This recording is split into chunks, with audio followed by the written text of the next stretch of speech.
Galileia, um homem chamado João falava com ternura de amor aos seus irmãos. Falava com ternura de amor aos seus irmãos. Seu rosto resplandecia a paz que ele trazia. Fazei penitência, sempre, sempre João dizia. Fazei penitência, sempre, sempre João dizia.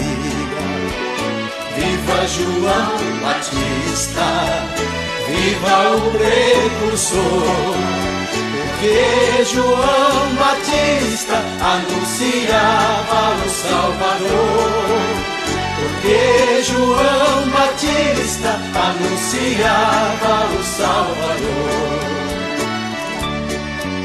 Às margens do Jordão, João batizava o povo, dizendo que Deus viria instaurar o reino novo, dizendo que Deus